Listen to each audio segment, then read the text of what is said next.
Mr. Silent Channel. Please don't skip the ads. Kabanata 3871 Fairy. Oo.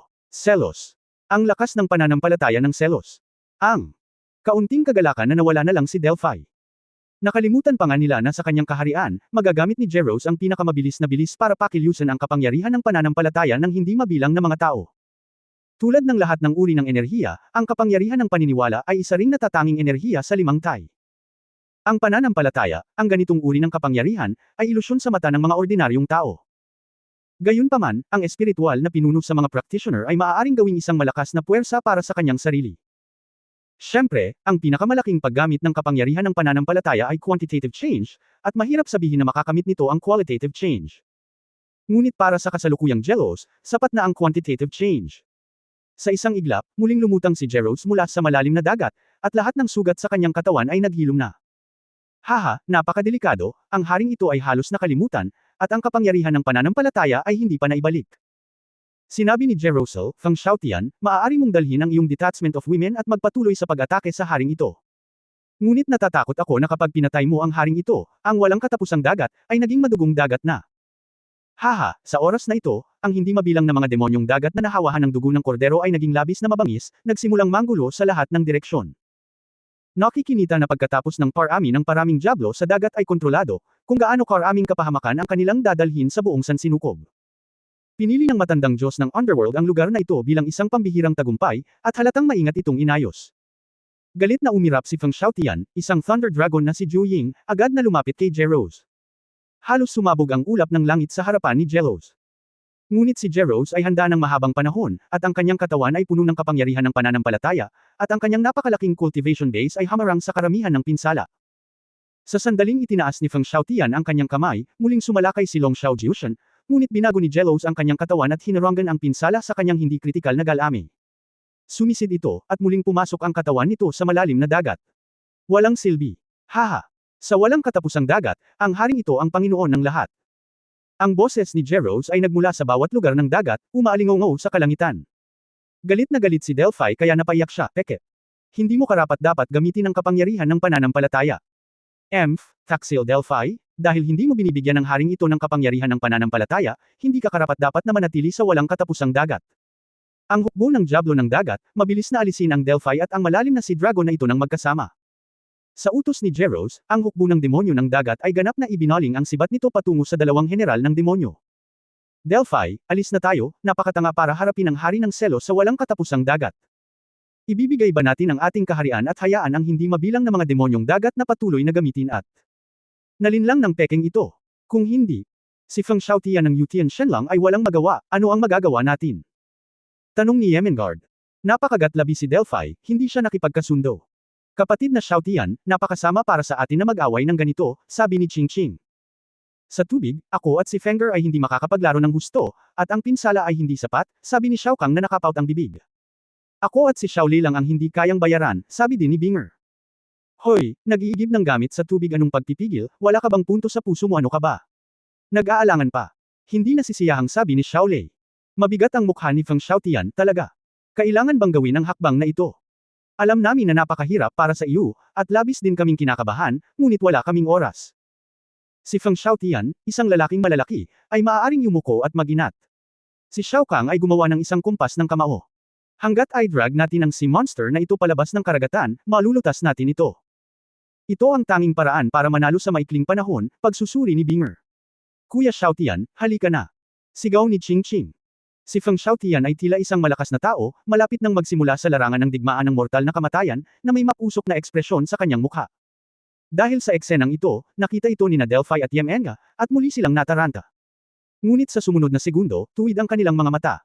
Puno ng kalunos-lunos na ekspresyon ang mukha ni Feng Xiaotian, at inabot niya at hinawakan ang kanyang pandya. Aw! Kasabay ng sigaw ni Feng Xiaotian, isang dilaw na ilaw ang sumabog mula roon. Maya-maya, may nakita akong babaeng matabang-mataba ang katawan at may lumitaw na bilog na perlas. Ang matabang babae ay nakasuot ng khaki yellow cropped suspender skirt, permed ang kanyang kulot na buhok, at nagpinta ng maliwanag na lipstick. Nagpakita siya ng kaakit-akit na tindig na nakatayo, habang ang isang kamay ay nasa kanyang baywang, ang isa pang orchid ay nakaturo pataas, at ang mga sulok ng kanyang bibig ay nakataas. Mga kapatid, sino ako? Agad na sumigaw ang mga diyosa ng sabay-sabay, Huang Xiaoxian.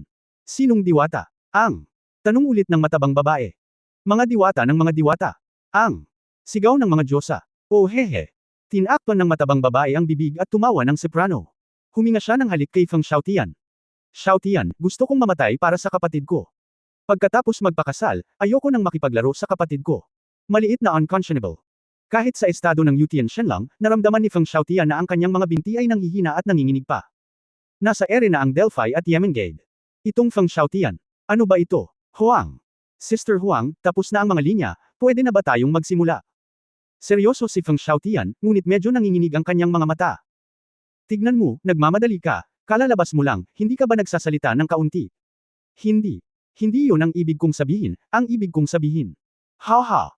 Tumawa ng malakas si Sister Huang, pinagtatawanan ka ng mga tao. Ano ang kinakabahan ka? Naging berde ang mukha ni Feng Xiaotian, Sister Huang. Tapos na ang ikalimang asawa, pwede ka bang maging seryoso? Makipagtulungan ka na lang, gusto mo ba ikaw ang nasa taas? O ako?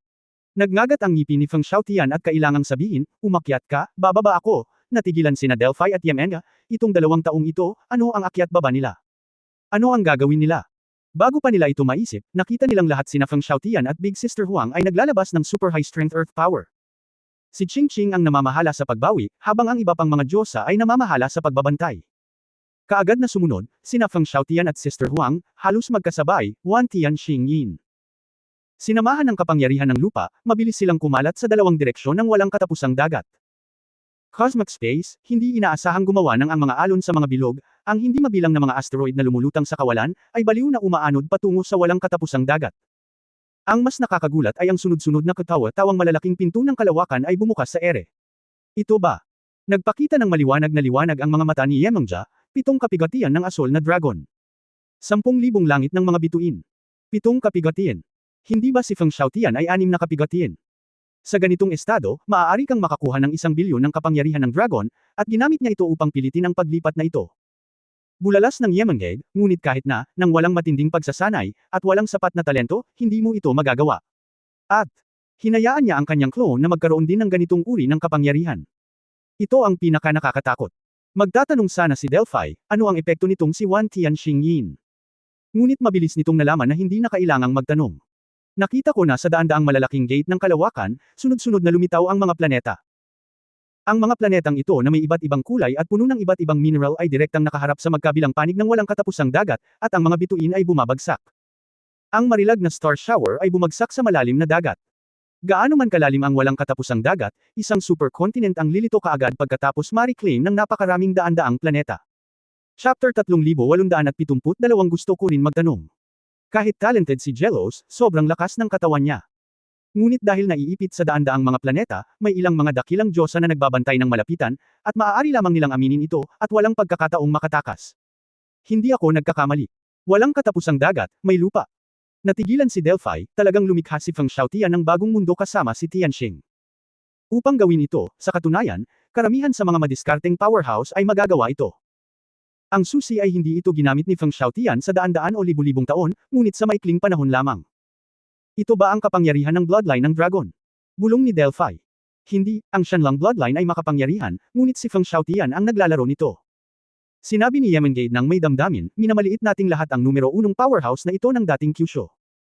Hindi nilayon ni Feng Xiaotian na huminto sa oras na ito. Ate Huang, halika. Si Huang Xiaoxian ay napakataset, at hindi kailangang makipag-usap. Direkta siyang nakikipagtulungan kay Feng Xiaotian at pinakawala ng walang katapusang kapangyarihan ng mundo mula sa 2 direksyon. Si Xiao Kang ay naging isang marahas na bola ng apoy ng asul na apoy, na direktang nag-shuttle sa lugar kung nasaan si Jelos. Ang kapangyarihan ng lupa at Kangyan ay nagbunga ng isang malakas na reaksyong kemikal. Ang isang pagsabog ng sobrang mataas na temperatura na enerhiya ay mabilis na ginawang puting mainit na buhangin ang mga mineral sa kaibuturan ng lupa. Ang disyerto ay parang nyebe. Magkasamang ginamit ni Feng Xiaotian at Sister Huang ang trick na ito, mabilis na naubos ang tubig sa lugar kung nasaan si Jelos. Sa sandaling nawala ang kanyang kahalumigmigan, ang kakayahan ni Jeros na makabawi ay lubos na nabawasan. At ang diyosa ng purong enerhiya na katawan ay pinutol na sa core area, mula sa iba't ibang anggulo, hinaranggan si Jelos hanggang sa mamatay. Mabilis na nalanta at nasunog ang hindi mabilang na galami ni Jelos. Sinabayan pa ng mga hiyaw sa sobrang sakit, walang magawa si Jeros. Inihiwalay ito ng mainland sa malayo sa dagat, at hindi ito ang kalaban ni Feng Xiaotian, at agad itong nawalan ng tiwala. Delphi, iligtas mo ako. Ako ay nasa ilalim ng kontrol. Gising na ako. Nagsumamo si Jeros at ipinasa ito kay Delphi. Nanginginig ang katawan ni Delphi, puno ng luha ang mga mata. His Royal Highness the Demon King alam kung hindi kailanman magiging ganito kakumbaba. Napagtanto ni Jelos na mali ang sinabi niya, ngunit huli na ang lahat. Ang mapanirang enerhiya na may mataas na temperatura ay mabilis na sumisingaw sa katawan at kaluluwa ng demonyo nito. Boom! Sa kailaliman ng kontinente, isang marahas na pagsabog ang nagpahayag din na ang pangalawang hari ng demonyo ay magtatapos na. Si Feng Xiaotian ay nakatayo sa hangin na may nakabuntong hininga. Sayang, Kuya Jeros. Akala ko si Jeros ay magiging maaasahang kasama sa labanang ito ng yin at yang. Sa huli, dahil nawala ng kontrol ang pagseselos ni Jelos, naging kasalukuyan ang sitwasyon. Bagamat ang walang katapusang dagat ay hindi mo nagagamitin, nangangahulugan din ito na ang mundo ay nawala ng isang malakas na kapangyarihang panlaban. Nakita ng mga Diyosa na medyo mahina ang mood ni Feng Xiaotian, at tumigil sila sa pagbibiro sa kanya, at pagkatapos ay nawala. Feng Xiaotian, kinakatawan ko ang si Devil ng walang katapusang dagat, salamat, lumipad si Yemengade sa oras na ito. Walang dapat ipagpasalamat, ang mga bitik dito ay umiiral pa rin, at kahit na sila ay na-block, ito ay pansamantala lamang. Sinabi ni Feng Xiaotian, yung mga diablo sa dagat na nadamhan ng tubig ng dugo, kailangan mong humanap ng paraan para malutas ang mga ito. Ang tubig ng dugo ay nasa dulo. Ano ito? Hindi ko rin alam pero gumagawa na tayo ng antidote. Bago natin matagumpay na ma-develop ang antidote, kailangan mong ilayo ang Sea Devil sa ang lamat. Tumango si Yemengar, wala na si Demon Lord Jeros, mag-dispatch ka ng iba. Si Demon Army, kaya ko pa. Sa sandaling ito, nakatanggap si Feng Xiaotian ng komunikasyon mula kay Chu Yunyao. Ate, ang panig ni Jeros ay eksaktong tulad ng inaasahan mo, walang paraan, makakapatay lang ako. Nagbago ang ekspresyon ng mukha ni Feng Xiaotian nang matapos siyang magsalita. Ano? Nawala ng kontak si Baizon. Ang malaking matabang uod na iyon ay may napakahusay na kakayahan. Okay, babalik ako ngayon, lola ito, at malalim ang tago, Delphi, na pinutol ang komunikasyon at nanlulumo, ay nagsabi ng may pagdududa sa kanyang mga mata, ang sinabi mo ay ang White Tiger Clan. Patriarch Baizon, at ang ika-6 na Diablo. Oo, Gretney, ang taong ito ay samilong sa underworld, at ang hukbo ng Zerg ay mayroon pa ring Yin Shi, at lahat sila ay naglunsad ng pag-atake sa kaharian ng Diyos at sa ika-7 kaharian. Bumantong hininga si Feng Xiaotian at sinabing, kung walang mali kay Jeros, ang Sea Devil Army ng walang katapusang dagat ay magagawang makipagbuno sa Zerg Army, ngunit ngayon. Buntong hininga, ang mga mata ni Delphi ay kumikislap, na parang may iniisip, at nagsabi, pag-usapan, bago ang aksidente, ang kanyang kamahalan Jeros ay nakikipag-usap kay Gretney upang maunawaan ang sitwasyon ng lahat ng partido. Oh, at ang bagay na ito. Tama. Ang lokasyon kung saan unang lumitaw ang lamat ay ibinigay ni Gretna. Pagkatapos ay nakita ko ang kakaibang starfish na iyon. Sabi ni Delphi. Pareho. Mukhang hinala sina Feng Xiaotian at Yemengade.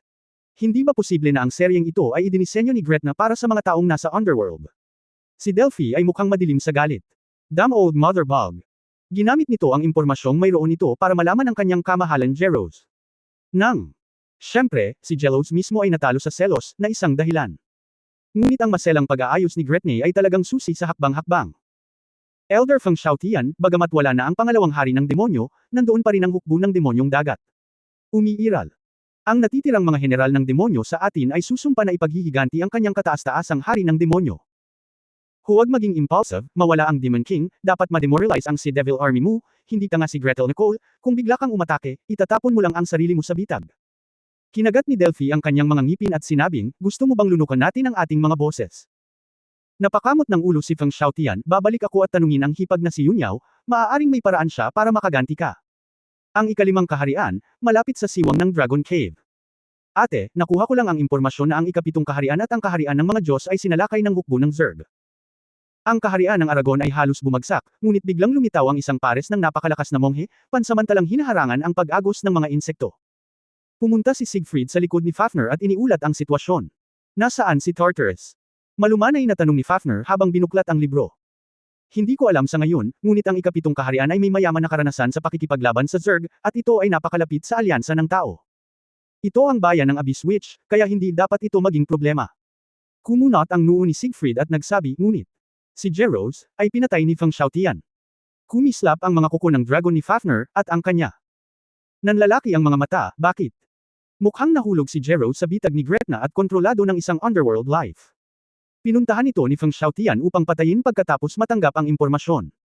Upang mapatay si Jeros, inilabas pa niya ang batas ng pagpindot sa ilalim ng kahon, at direktang lumikha ng isang sobrang lupa sa walang katapusang dagat, sabi ni Siegfried na walang imik.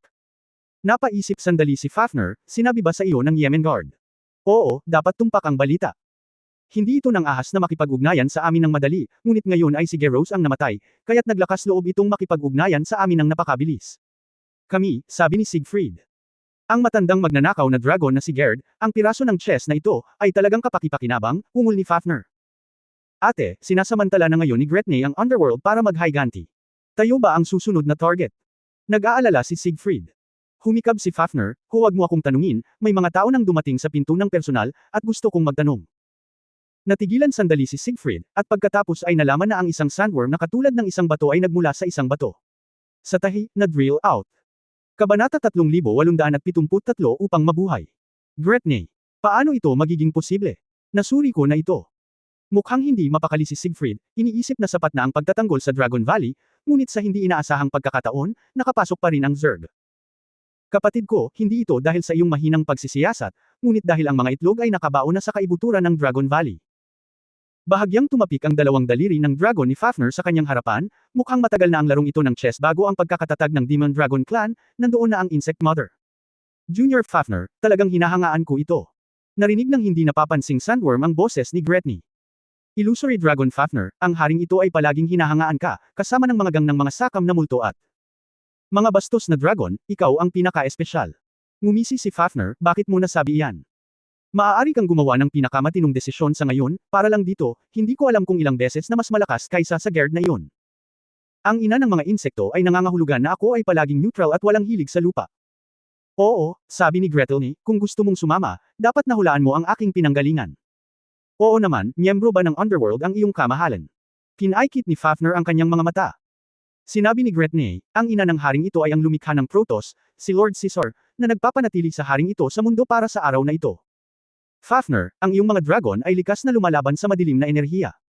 Upang maging tumpak, lahat kayo ay nagmula sa kadiliman.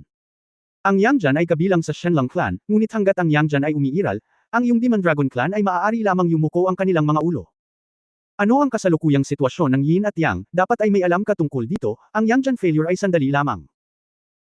Kung maaari mong pamunuan ang Demon Dragon Clan, sumali sa hukbo ng aking God Clan, at paglangkuran si Lord Caesar, hindi mo lang maitataas ang iyong kilay, ngunit magagawa mo ring magpatuloy pagkatapos ng Apocalypse. Pinag-isipan ito ni Fafner at sinabing, ito ay talagang isang mapanuksong panukala, ngunit paano ako makakaligtas sa pagkawasak ng mundo? Mukhang hindi ko pa rin narinig ang pangunahing impormasyon. Pabirong sinabi ni Gretne, everything is shared. All based on enough trust. Kasabay ng pagbagsak ng boses, maraming multo na hayop ang gumapang palabas mula sa madilim na siwang. Puno ng iskarlata na dugo ang mga maltong hayop na iyon at dahan-daang lumapit kay Sister Fafner. Nang nasa kalagitnaan na, bumukas ang lahat ng mga multo at hayop, at ang mga kumpol ng dugo ay namuo at naing bola ng dugo sa hangin. Fafner, hanggat kunin mo ang dugo ng kordero, natural na sasabihin sa iyo ng haring ito ang lahat ng gusto mong malaman, sabi ni Gretne. Ate, talagang hindi. Mabilis na punang hinaan ng loob si Siegfried. Gayunpaman, itinaas ni Fafner ang kuko ng dragon, na nagpapahiwatig na may alam ito. Inang insekto, hindi ito madaling desisyon. Walang problema para sa akin na lunukan ito. Pero, kailangan mo akong bigyan ng higit na kumpiyansa, di ba? Anong klaseng tiwala ang gusto mo? Siyempre para sa inyo. Ang kumpiyansa ng Protoss. Kahit hindi mo sabihin sa akin, kung bakit ka magiging ligtas pagkatapos ng annihilation, sabihin mo sa akin kung bakit ka mananalo sa digmaang ito. Sinabi ni Fafner, sa pagkakaalam ko, ngayon ay nakabuo si Chu Yunyao ng isang magulong antibody, at ang banta ng Yin ay hihina ng husto. Kahit na ang iyong Zerg ay may malaking kalamangan sa mga numero, pagkatapos ng lahat, ang kalidad ng iyong hukbo ay karaniwan, kung hindi, ang Sixth Kingdom ay hindi mananatili sa ilalim ng presyon. Bilang karagdagan, pinatay na ni Feng Xiaotian si Jeros, na kontrolado mo. Hindi ito magandang balita para sa iyo. Higit sa lahat, kung sigurado kang mananalo, bakit ka mag-abala? Para manalo sa aming Demon Dragon Clan. Gusto mong maniwala ako na sa labanan ng Yin at Yang, may pagkakataon kang manalo, bakit? Ngumiti si Gretne at sinabing, nakakapag-isip ka talaga. Lahat ay para sa kaligtasan, nagkibit-balikat si Fafner, kung tutuusin, ang Sword God ay mabuti din sa akin, at masama ang pakiramdam ko sa pagtataksil sa aking mga kaalyado. Ang haring ito ay hinayla kayong lahat para lang matapos ang misyon sa lalong madaling panahon. Ipinagmamalaki ni Gretne ang said, huwag mong sabihin ang isang Feng Xiaotian, kahit na mayroong 10 Feng Xiaotian, walang pagkakataong manalo sa mundo. Oh, bakit? Kumunot ang noo ni Fafner. Fafner, ano sa tingin mo ang pinakamaraming buhay sa mundo? Ang ibig mo bang sabihin ay ang Zerg? Hindi, ang karamihan ay mga mortal. Sinabi ni Gretne, ang mga mortal na sinabi ng haring ito ay hindi lamang mga mortal. Ito ay ang lahi ng tao, pati na rin ang lahat ng lahi tulad ng mga Diyos, demonyo at iba pa. Yaong mga langgam na hindi nagtanim at nabuhay sa kanilang buong buhay, ang nakakaalam lamang ng katamtamang buhay. Ikaw ang ina ng mga insekto, at hindi nararapat na tawaging langgam ang mga tao, tama ba? Iginala niya ang kanyang mga mata. Ang Zerg ng haring ito ay mga inapo ng Protoss, at natural na hindi sila ordinaryong mga langgam. Walang pag-aalinlangan na sinabi ni Fafner, so, ano ang nangyari sa mga mortal? Higit sa 70%. Ang mga damo at mustasa na ito ay kailangan lamang anihin, at ang hindi mabilang na mga kaluluwa ay magiging mga sustansya ng underworld. Nangangahulugan ito na isang napaka-murang pagsisikap lamang ang magagamit upang makakuha ng 70% ng mga kaluluwa sa mundo. Kahit na may mga eksperto tulad ng Sword God at Feng Xiaotian sa mundo, ang kanilang kaluluwa ay isang patak lamang sa karagatan sa mundo. Naningkit ang mga mata ni Fafner, sinusubukan mo ang lahat para mangolekta ng impormasyon, para ba? Ngumisi si Gretne, oo, ang mundo ay malawak at walang hangganan, sa lahat ng oras, ang mga bituin ay nagbabago, ang mundo ay dismayado, at ito ay ups and downs. Sino ang nakakaalam kung saan nakatira ang mga mortal na ito sa mundo? Natatakot ako, pareho lang ito. Si Wang ay pinakapamilyar dito. Sa maraming malayong sulok na kahit si Hongmeng ay hindi alam, ang mga mortal na nakatira sa mga lugar na iyon ay sapat na upang magdala ng maraming kaluluwa sa underworld. Ngayon kung ano ang nakikita ng Human Alliance at Hongmeng, ang mga bitik na iyon. Ngunit libo-libo sa kanila. Ang nasa lamat ay dulo lamang ng malaking bato ng yelo. Mayroong daan-daang milyong mortal na kaluluwa ang inaani sa lahat ng oras. Nagulat ang magkapatid na Fafner at Siegfried nang marinig nila ito. Nagyelo. Buong pagmamalaking sinabi ni Gretne, paano? Iniisip mo pa ba na sa kaunting chaos antibody, mayayanig ba ng ilang monghe sa antas ng eroplano ang isang puno? Kanya. Napabuntong hininga si Fafner. Kaya, ang iyong pamilya ay talagang nangangailangan lamang ng isang maliit na halaga upang ganap na mawala ng balanse ang kapangyarihan ng yin at yang. Ngumiti si Gretne, oo, habang ang yang chi ay patuloy na lumiliit, magkakaroon ng mas maraming bitek. Ang walang hanggang kadiliman ay darating sa kalaunan. Kung gayon, ano pa ang masasabi ko? I can only cast the shadows. Si Fafner ay mukhang walang magawa at naglakad patungo sa Blood Sphere. Ate, gusto mo ba talaga? Gustong pigilan ni Siegfried, ngunit naharang siya ng hindi nakikitang hadlang. Tumalikod si Fafner at ngumiti, upang mabuhay, may ilang mga pagpipilian na dapat gawin gaano man ito kahirap. Kabanata 3874 na napaka-hindi makatwiran. Nangilid ang mga luha ni Siegfried, ngunit hindi niya ito napigilan. Seryoso ang ekspresyon ni Fafner, ngunit ibinuka pa rin niya ang kanyang bibig at nilunok ang globule ng dugo. Hindi masyadong masarap ang lasa. Bumulong si Fafner, at pagkatapos ay nagtanong, ngayon, maaari mo bang sabihin sa akin kung paano ka nakaligtas sa pagkawasak ng mundo? Saglit na natahimik si Gretne, at saka siya bumulong. Isang panunuya. Fafner, sa tingin mo ba ay maaari mong linlangan ang haring ito? Insect Mother, anong ibig mong sabihin? Inosenteng sabi ni Fafner. Alisin mo na ang mga ilusyon mo. Damn illusionary dragon. Pinaikit ni Fafner ang kanyang mga mata at bumantong hininga. Hindi nagtagal, nagbago ang eksena ng buong eksena. Sabay na tumayo sina Fafner at Siegfried, hindi kalayuan sa blood cell na hindi naging pasibo. Hindi kumain si Fafner, at hindi umiyak si Siegfried. Ang mga larawan ngayon ay walang iba kundi mga ilusyon ni Fafner. Hindi katakataka na sinabi ni Miss Chu na ang iyong lakas ay tumaas ng husto, at maaari mo talagang buwagin ang aking ilusyon mula sa napakalayo. Ano? Sinabi ni Gretne na may pagkadismaya, ang tanging naidulot mo ay ang pagkamatay ng Demon Dragon Clan. Hindi naman kailangan. Sa langit, isang ibong vermilion na nagpasiklab sa kalangitan ay naging pulang ilaw at dumaong. Ito ay isang matandang kakilala ni Ye Fan, at si Zuyan ay pinahahalagahan ni Zhu Wanxia. Hanggat papatayin mo ang matandang babaeng uod na ito, natural na babagsak ang Zerg. Biglang sinabi ni Gretne, ito pala ang Suzaku clan, na nakarating na dito. Fafner, parang napagpasyahan mong mamatay kasama ang mundo. Bagamat ang sistema ng katalinuhan ng Zerg ay lubhang kahanga-hanga, imposibleng masubaybayan ang lahat ng malakas dahil sa katotohanan na karamihan sa Zerg ay marupok. Ang mga aktibidad ng iba't ibang lahi ng mga banal na hayop ay likas na mahirap subaybayan. Sinabi ni Fafner na may pambihirang seryosong ekspresyon, hindi ko kailangang magdesisyon, hindi pa ako nakapili.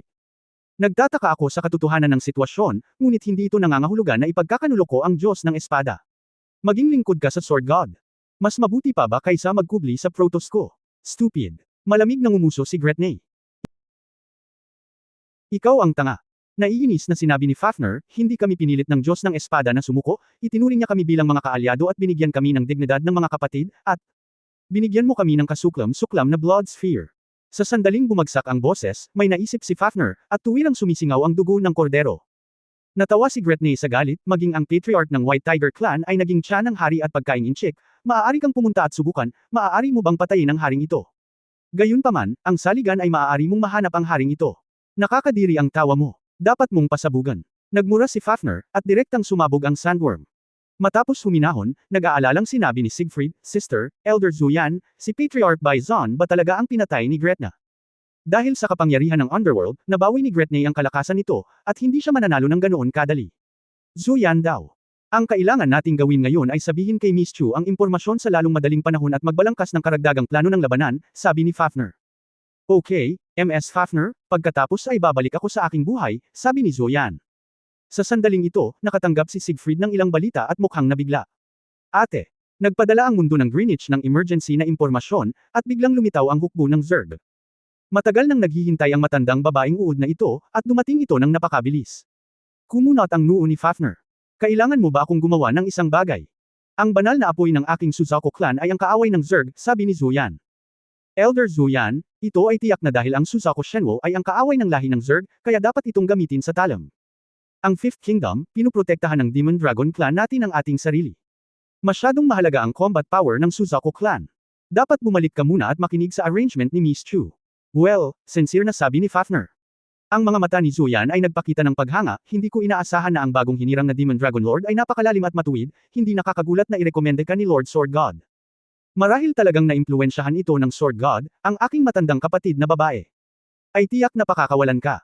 Elder, nanatili ka para tumulong, tumawa si Siegfried. Huwag mong give-in ang entablado ko. Galit na sabi ni Fafner. Haha, kayong dalawa, pagkatapos ay gagawa muna ako ng hakbang. Tumawa si Zuyan, at agad na ikinapaypay ang kanyang mga pakpak at lumipad palayo. Hindi nagtagal, ibinalik ni Zuyan ang impormasyon sa Human Alliance. Si Chu Yunyao ay nakatayo sa command room, habang si Nayan Rujao at iba pa ay nag-aalala. Masyadong mabisyo ang Gretna na ito. Pinipili lang niya ang mahihina para katayin. Anong klaseng demonyo siya? Ito ay orihinal na isang malaking bug, at ang kasuklam-suklam ay ang likas na katangian nito, sabi ni Shu Lingshan na may pagkadismaya. Akala ko noon ay mabait sa amin ang Gretna na ito, parang mabait na elder, pero hindi ko inaasahan na ganito pala ang klase ng lalaki. Bam-antong hininga si Feng Yaoying. Kinakabahang tanong ni Gu Qing, Miss Chu, sasalakayin ni Gretne ang mga mortal na mundong iyon, ano ang dapat kong gawin? Wala kaming sapat na lakas tao. Huwag magpanik, ang impormasyong ibinalik ni Zuyan ay maaaring hindi totoo. Natigilan ang mga babae. Yunyao, nagdududa ka ba sa pamilya Suzaku? Tanong ni Nayan Rujao. Umiling si Chu Yunyao, nagkamali kayo ng pagkakaintindi, sinabi ko lang. Maaaring hindi magsabi ng totoo si Gretne.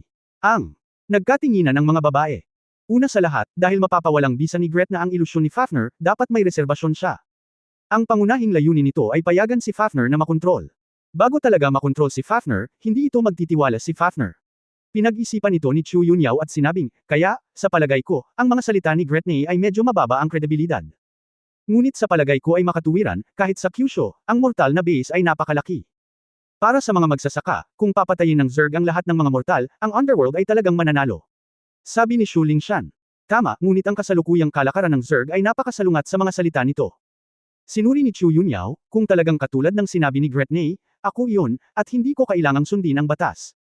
Si Verna ay nagsasalita, huwag pansinin ang Demon Dragon Race. Dapat nitong ilagay ang lahat ng lakas nito sa maliliit na mundong iyon na hindi natin alam, tahimik na pumatay ng mga mortal, hindi ba mananalo ang Underworld? Ngunit ngayon, tingnan mo, ang Zerg. Inatake ang Tart Arrows, ang kaharian ng Aragon sa kaharian ng mga Diyos, karaniwang pinili, medyo malapit at medyo mahinang mga lugar. Kahit na, sinalakay ng Zerg ang ikalimang kaharian at nakipaglaban sa mga dragon. Ang mga demonyo kahit na ang lahi ng dragon ay hindi kasing husay ng dati, tiyak na magkakaroon ito ng kalamangan sa lahi ng Zerg, at tiyak na masasaktan ang magkabilang panig. Kung talagang mananalo si Gretne sa pamamagitan ng pagpatay sa mga mortal, bakit siya lalaban sa mga mundo at lahi na ito? Hindi kaya lahat ng ito ay kasinungalingan ni Gretna. Tanong ni Gu Qing. Chapter 3875 Ikaw ba yan? Bahagyang umiling si Chu Yunyao, hindi naman lahat ng kasinungalingan, ngunit ang ilan sa mga teorya nito ay hindi dapat madaling ipatupad. Kahit maraming mortal na mundo, hindi natin alam ang lokasyon, pero Gretne talaga alam mo ba? Bagaman mayroong isang malaking bilang ng Zerg, ang kanilang bilis ng paggalaw at sigla ay hindi nangingibabaw. Ito ay nangangahulugan na ang paggalugad ni Gretne sa buong mundo ay maaaring hindi mas malakas kaysa sa atin, at kung tungkol sa kontrol, hindi banggitin ito. Higit pa, si Gretna ay napakahina at makaluma sa isang panahon, paano nito makokontrol ang katalinuhan ng Kuanyangjan? Sumang-ayon si Nayan Rujao, totoo, hindi nito masusubaybayan ng ilang malalakas na tao, at hindi ito nangangahas na subaybayan. Kaunti lang ang alam ko tungkol kay Hongmeng. Tapos sinabi nito kay Fafner para linlangan si Fafner na sumuko. Tanong ni Feng Yaoying. Pinaglaruan ni Chu Yunyao ang lasa, siguro. Para sa akin iyon. Ikaw. Nagulat ang mga babae. Tumanggo si Chu Yunyao, sa palagay ko, maaaring alam nito, nakipag-ugnayan na ako kay Fafner, pagkatapos ng lahat, hinanap ito ng mga White Tiger, at hindi mahirap hulaan. Ito ay isang dalawang-pronged na diskarte. Ang pagsusumit ay natural na ang pinakamahusay para dito. Kung tumangging sumuko si Fafnir, maglagay ng smoke bomb para isipin ko na ang Zerg ay pumapatay ng mga mortal sa lahat ng sulok ng mundo. Kung paniniwalaan ko ito, gagawin ko ito ay mangangailangan ng maraming lakas tao at material na mapagkukunan, ngunit sa huli, ang basket ng kawayan ay walang laman. Isang pag-aaksaya ng oras. Namutla ang mukha ng mga babae nang marinig nila ito, at ang kanilang mga puso ay nagtagal sa takot. Napaka-insidious. Para gamitin ang bibig ni Suzuko para magkalat ng fake news. Galit na sabi ni Shu Lingshan. Sa kabutihang palad, Yunyao, mas matalino ka kaysa sa malaking surot na iyon. Kung tayo ito, tayo ay malilinlang at malito. Takot na sabi ni Nayan Rujao. Nagpakita ng paghanga si Gu Qing at tahimik na tumanggo. Sa totoo lang, ang impormasyong ito ay hindi ganap na walang silbi. Sinabi ni Chu Yunyao, talagang inilantad ni Gretne ang ilan sa sarili nitong mga problema sa pamamagitan ng pagsasabi ng mga salitang ito. Oh, anong problema? Una sa lahat, ang Zerg at ang Underworld ay walang tunay na invincible power, kaya wala pa rin itong invincible power. Sinusubukan kong mag-recruit ng mga tropa. Pangalawa, dapat nating bigyang pansin ang mga mundong iyon na may malaking bilang ng mga mortal, tulad ng prehistoric world. At ipinapakita din ito na ang plano na ginawa ko noon upang subukang protektahan ang mga mortal ay nasa tamang direksyon. Ang pinakamahalagang punto ay tiyak na pipiliin ng mga bitek sa Underworld na buksan ang mga ito sa buhay na mundo. Dahil magkakaroon lamang sila ng kahulugan kung mag-aani sila ng mas maraming kaluluwa, kung hindi. Masyadong mababa ang kahusayan ng pagbubukas ng mga bitek upang palabasin ang Yin Qi. Lumiwanag ang mga mata ni Feng Yaoying, ibig mong sabihin, kailangan lang nating bantayan ang mundong may maraming buhay, para makagawa tayo ng mas maraming target na depensa. Oo, Gretne, maaari itong isaalang-alang upang matulungan kaming i-verify ang ilang mga hula, dapat kaming, salamat sa it, sabi ni Chu Yunyao. Ipapasa ko na ang balita. Marami sa mga malalaking tao ang nag-aalala pa rin na may mga bitik sa ilang hindi maipaliwanag na lugar, nasasabik na sabi ni Nayan Rujao. Gayun din, kailangan nating mahanap ang katawan ni Gretna sa lalong madaling panahon. Kahit na ito ay makapangyarihan ngayon, hindi ito maaaring baliwalain. Pagkatapos ng lahat, kung papatayin mo ito, ang banta ng Zerg ay lubos na mababawasan, sabi ni Chu Yunyao. Naiintindihan. Ang mga babae ay nagtungo sa kanilang sarili, habang si Chu Yunyao ay bumulong-bulong. Dugo ng kordero, kaya ang bagay na iyon ay tinawag na pangalang ito. Nadama ni Chu Yunyao na ang antidote ay kailangang matagpuan sa lalong madaling panahon, kung hindi, maaari itong pumatay ng mga tao. Masyadong mahirap na makontrol ang dugo ng tao. Habang nag-iisip, nagtanong si Gu Qing, Miss Chu, pupunta ka ba sa laboratorio? Napasulyap si Chu Yunyao sa kanya nang hindi inaasahan, matalino ka, matagal mo nang sinusundan si Su Qingzhou, at talagang humanga ka. Umiling si Gu Qing, na ipasa mo na ang parangal, at nakasama kita nitong mga araw na ito, at mas nalaman ko kung bakit labis kang pinagkakatiwalaan ng prinsesa. Isang ripple ang lumitaw sa mga mata ni Chu Yunyao, at mahinang sinabi niya, hindi ako pupunta sa laboratorio. Ngayon, makipag-ugnayan ka sa lahat ng partido para sa akin, gusto ko ang impormasyon ng buong mundo ng buhay sa mundo, at lahat ng alam na impormasyon ay ipapadala sa akin. Ngayong alam na niya ang pangunahing diskarte ng kalaban, kailangan niyang muling ayusin ito. Oo.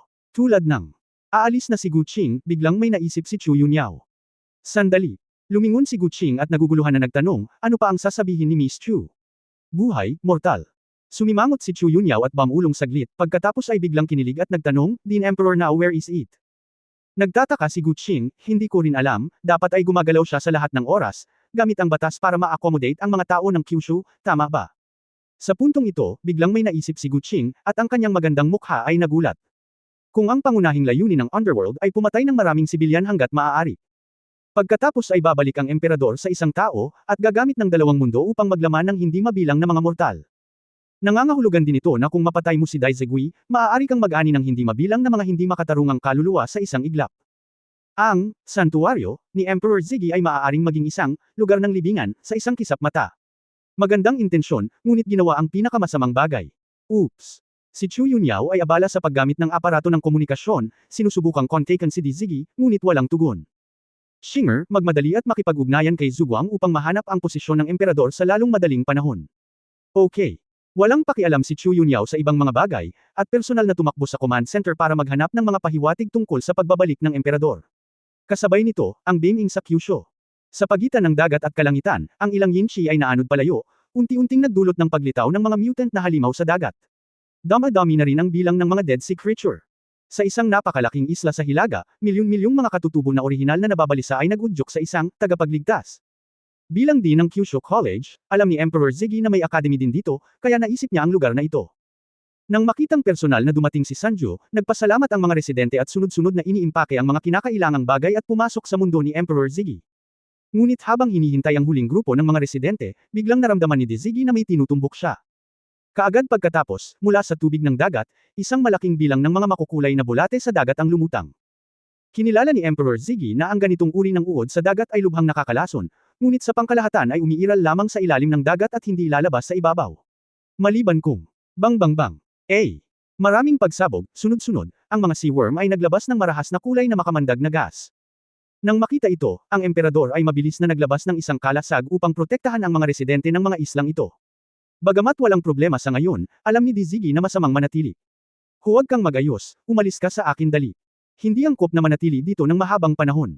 Nagutos si Emperor Ziggy sa mga natitirang residente sa isla, at ang mga residente ay hindi nang ahas na sumuway, at nagmadaling lumabas. Ngunit sa isang saglit lang, ang yinchi na inilabas ng mga sumasabog na zerg na ito ay naging makapal sa kalangitan na may itim na fog. Bagamat walang mga bitek na lumitaw, ang konsentrasyon ng yinchi dito ay agad na maihahambing sa nakapalibot na mga bitek. Gretne, ikaw ba yan? Kabanata 3876 na bakit ka? Ang zerg sa dagat ay hindi tumugon. Dahil lang sa yinchi na ito, gusto mo bang bitag ako? Kinuha ni Ziggy ang inisyatibo at kinuha ang lahat ng mga residente na tumatakbo sa dalawang mundo. Nang malapit na siyang makatakas sa sarili niyang mundo at mag-teleport palayo, nakakita siya ng kakaibang kapangyarihan ng espasyo na humawak sa kanya. Paano ito posible? Nagulat si Emperor Ziggy, wala siyang naramdamang lumalapit, pero naramdaman niyang may humawak sa kanya. Tila naging buhay na kaaway ang nakapalibot na espasyo. Sa oras na ito, unti-unting nabuo ang yinchi ng isang madilim na puyo ng tubig, at sa gitna ng puyo ng tubig, ang puwersa ng adsorption ay patuloy na tumaas. Naramdaman ng emperador na kapag nasipsip siya sa puyo ng tubig, hindi na siya makakalabas. Sino ang darating? Galit na tanong ni Emperor Ziggy, ngunit hindi tumugon. Maaari lamang niyang itayo ang kanyang cultivation base at pilit na kontrolin ang kanyang sarili, upang hindi masipsip ng puyo ng tubig. Pagkaraan ng ilang sandali, isang malaking uod sa dagat ang bumalot sa buhangin. President Emperor, manatiling ligtas. Gretne, nagpakita ka na rin sa wakas. Nang hindi na hinintay na magsalita pa si Gretne, direktang ibinaba ni Emperor Ziggy ang isang invisible space blade. Ang uod ay agad na pinutol, at ang kaluluwa ng demonyo ay gumuho. Gayunpaman, nalaman ni Emperor Ziggy na ang Vortex Space Door ay hindi nag-ambala. Huwag kang mag-abala, aalisin kita ngayon, hindi ang haring ito, kundi ang dakilang Diyos ng mga portal, Panginoong Liwayway. Isa pang sandworm ang lumabas, at halatang pinalitan ni Gretne ang isa pa. Mga endorser lang. Daon. Kumunot ang noo ni Emperor Ziggy, ito ba ang master ng underworld na sinilungan mo? Ngumiti si Gretne at sinabi, President Emperor, dapat talagang maunawaan mo na kapag hindi ka makapasok sa two worlds, hindi ka makakatakas.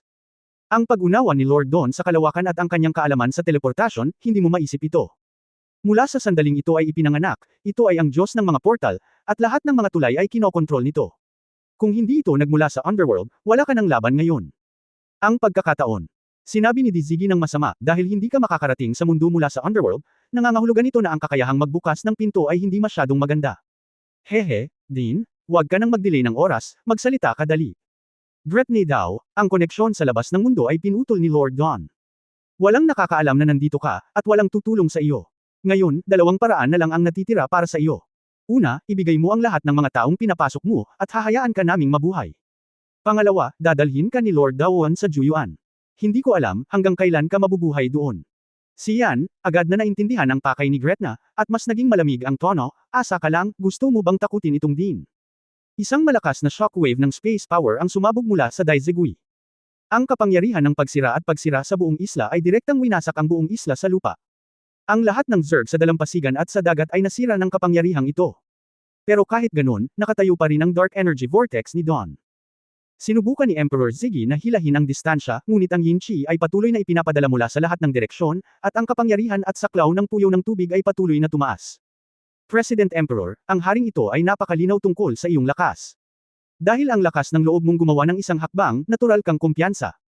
Ibigay mo ang mga tao sa iyong mundo, gagawin ng haring ito ang sinabi niya, at iiwan kang buhay. Huwag mo nang isipin iyon. Ang emperador ay nagngangalit ang kanyang mga ngipin. Okay, kung gayon ang hari ay malugod na tinatanggap. Matapos bamaantong hininga si Gretne, bumuhos ang napakaraming makamandag na insekto sa karagatan at langit. Ilang sandali, si Dizigi ay tila nasa dagat ng mga uod, na may kadiliman sa kanyang harapan. Ang mga nakakalaso na insekto ay naglalabas ng iba't ibang kamandag at nakal-alasong gas na may yin chi. Bagamat ginamit ni Dizigi ang kanyang mahiwagang kapangyarihan para patayin silang lahat, ang nakakatakot na lason sa hangin ay naipon ng parami. Ang ilan sa mga makamandag na insekto ay hinaluan din ng dugo ng kordero, na sumisira sa chi ng proteksyon sa katawan ni Daizegui. Bagamat pambihira ang lakas ni Emperor Ziggy, ngunit nabautismuhan siya ng malatay na opens iba na ito, at kinaladkad siya ni Don papunta sa whirlpool, at siya ay nasa kaguluhan. Ito ay isang grupo lamang ng mga mortal na walang kapangyarihan sa pakikipaglaban, tulad ng mga hayop. Talaga bang sulit ang buhay ng Dean para sa kanila? Napabuntong hininga si Gretne. Asul ang mukha ni Emperor Guigui dahil sa makamandag na gas na pumapasok sa kanyang katawan, at marahas niyang sinabi, kung ang buhay ng tao ay hahatulan sa pamamagitan ng kabutihan o kababaan, paano ito magiging karapat-dapat na maging isang guro? Kung gayon hindi ito karapat-dapat na maging isang tao. Ipapasakay ko si Dean of the Emperor. Sa sandaling bumagsak ang mga salita, ang emperador ay nakaramdam ng kilati sa kanyang utak. Naramdaman niya talaga na may kakaibang puwersa na nagsisikap na buksan ang pinto ng kanyang kamalayan. Parang may gustong pumasok sa isipan niya at isuko ang pagtutol. At sa sandaling magkaroon ng bahagyang malubay, ang nakapalibot na malas at ang pagsipsip ng whirlpool ay magpapahamak sa kanya magpakailanman. Ang susi ay ang ganitong uri ng kapangyarihan ay hindi tulad ng purong mental na kapangyarihan, ito ay higit na katulad ng isang hindi naririnig na baluktot na paraan. Upang manatiling gising, napakagat labis na kinagat ni Emperor Ziggy ang kanyang dila. Siya ay may 10 daliri sa kanyang mga kamay at mga kuko na nakapaloob sa kanyang mga palad. Dam-aloy ang dugo mula sa kanyang bibig at mga kamay, at ang sakit ay nagpaginhawa sa kanya. President Emperor, ito ay walang silbi. Lord Daon, hindi lamang kayang buksan ang pinto ng kalawakan, ngunit buksan din ang pinto ng puso ng sinuman. Hanggat may koneksyon, ang pinto ay nasa lahat ng dako. Ang emperador ay nagsuka ng itim na dugo. Pabilis ng pabilis ang paggalaw ng katawan sa puyo ng tubig. Namumula ang kanyang mga mata, at sinubukan niya ang kanyang makakaya, binabasag pa rin ang lahat ng uri ng makamandag na insekto na umatake sa pamamagitan ng pagpapakamatay. Kahit alam niyang patay na siya, ayaw niyang sumuko. Pagkatapos ng lahat, kapag siya ay namatay, hindi mabilang na mga mahihirap na tao na handang maniwala sa kanya ang lahat ay mamamatay.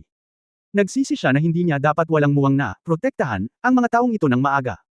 Ngunit sa sandaling ito, wala siyang ibang pagpipilian kundi ang makipaglaban ng gusto hanggang sa huling sandali at humingi ng tawad kasama ng kamatayan. Isang magaan na taon. Biglaan.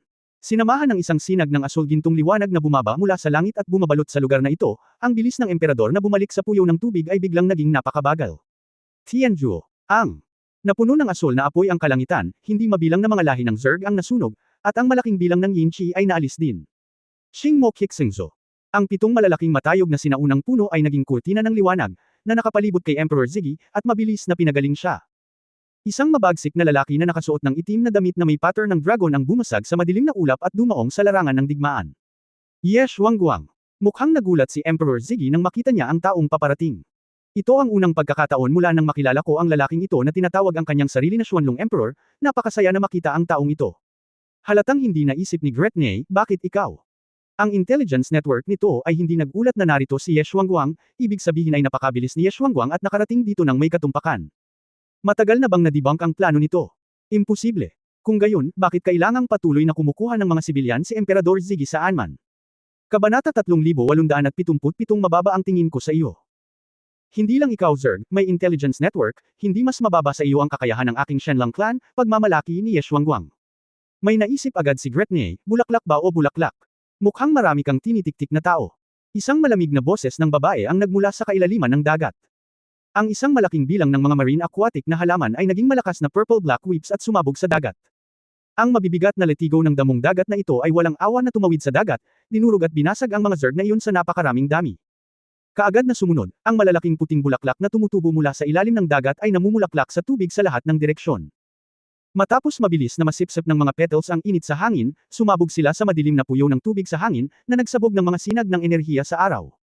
Ang teleportation gate ng Dawn na iyon ay nawasak ng yang chi na ito, at ang kapangyarihan nito ay nabawasan ng husto. Sa sandaling ito, isang malaking gininto ang bulaklak ang namukadkad. Si Hua Feihua na naka-cyan shirt ay lumabas mula rito at tumingin kay Gretna ng malamig at matalim na tingin. Malaki ang pinagbago ng Flower Si Mu. Mukhang may appointment ka sa reyna ng duwende na si Biluodes dahil marami kang hiningi sa kanya ng mga spelling ng halaman. Nakatanggap na si Gretne ng impormasyon noon, at tinanong ni Hua Feihua si Biluodes ng pribado. Lodice. Ngunit dahil ang kaharian ng duwende ay may mabuting pakikitungo sa alyansa ng tao, ang ganitong uri ng pagpupulong ay normal. Bukod dito, napakahusay ng dalawa sa counter-espionage, kaya hindi nito nalaman kung ano ang ipinagpalit ng dalawa. Ngayon ay tila hindi lamang makokontrol ni Hua Feihua ang daan-daang mga bulaklak, kundi pati na rin makisawsaw sa iba pang mga halaman. Sa orihinal, walang mga bulaklak sa dagat, ngunit ginamit ni Hua Feihua ang mga halaman sa dagat upang mahanap ang lugar na ito na may abnormal na yin, at sa gayon ay natagpuan ang Daizegui. Ang Hua Feihua ay isang trick upang mag-teleport ng malayuan sa pamamagitan ng mga halaman, at isa rin itong spell ng halaman na ipinanganak mula sa mga duwende. Ngunit nag-iisa siya, at hindi siya ligtas. Nagkataon na si Ye Xuanguang ay matagal nang nagsasanay sa Beiming, kaya tama lang na pumunta dito. Talagang alam mo ang lahat, nakasimangot si Hua Feihua. Gayunpaman, batay sa iyong paglilinang, imposibleng obserbahan ang mga liblib na lugar sa lahat ng oras. Gusto kong sumama. Si Mrs. Chu Yunyao ang naghula ng plano ng haring ito ng maaga. Napabuntong hininga si Gretne. Hindi ko inaasahan na mawawala si Su Qingzhou. Napakahirap pa ring harapin ang pinuno ng Human Alliance. Parehong malungkot sina Hua Feihua at Ye Xuanguang, talagang hindi simple si Gretne, itinuwid niya ang konteksto ng sabay-sabay. Gayunpaman, kung hindi dahil sa kanyang superior na katalinuhan, hindi sana mabubuhay si Gretna ng ganoon katagal. Ito ay isang laro sa pagitan ng mga powerhouse mula sa henerasyon hanggang sa henerasyon, umaasa sa impormasyon sa magkabilang panig, at dapat itong magkaroon ng kakaiba. Sa tulong ng dalawang Qinglong, sa wakas ay nakahinga si Emperor Ziggy. Sa pamamagitan ng talento ng bloodline na may 3 kasarian, ang mga nakakalaso na sugat sa katawan ng emperador ay mabilis na napalitan ng enerhiya sa pagbawi, at nakatakas siya sa panganib. Dalawang mundo. Matapos bumalik ang emperador mula sa kanyang pinsala, hindi siya nagdalawang isip na ilipat ang mundo upang ihiwalay at direktang ipakulong ang sea worm na pagmamay-ari ni Gretna. Ngunit biglang nawala ng malay ang uod ni Gretne at naging ordinaryong uod sa dagat. President Emperor, ang eyeliner ng haring ito ay nasa buong Zerg, maaari mo bang i-block ito? Ang boses ni Gretne ay nanggaling sa mga uod ng dagat sa lahat ng direksyon. Sa dagat, parami ng parami ang hukbo ng Zerg na nagtipon patungo sa isla. Isang grupo ng mga bog, maglakas loob na lumaban sa aking Shenlang clan. Malamig na bamantong hininga si Ye Xuanguang at ginamit ang batas ng light years para direktang gawing slow motion ang lahat ng hukbo ng Zerg. Kaagad pagkatapos na makita siyang pinalaya sina Tianzhuo at Fen Cheng, muling sinunog si Kang Yan Laoyuan, at hindi mabilang na si Zerg. Ngunit ang Yin Qi na dinala ng hukbo ng Zerg ay muling pinalakas ng Dawn in the Sky ang gate ng kalawakan. Nagsimulang idamay silang tatlo ng madilim na whirlpool. Sa kabutihang palad, may katulong si Emperor Ziggy, at hindi mahirap patayin ang Zerg. Ang hindi mabilang na mga bangkay ni Zerg ay nakasalansan sa dagat ng ilang sandali, at ang Yin at Yang ay nagbanggaan ng husto, at ang labanan ay hindi pa nagagawa. Unti-unti, naramdaman ni Hua Feihua na may mali. Din. Itong Gretna na ito ay parang sinasadyang nagde-delay ng oras. Napasimangot sina Ziggy at Ye Xuanguang nang marinig nila ang sound transmission.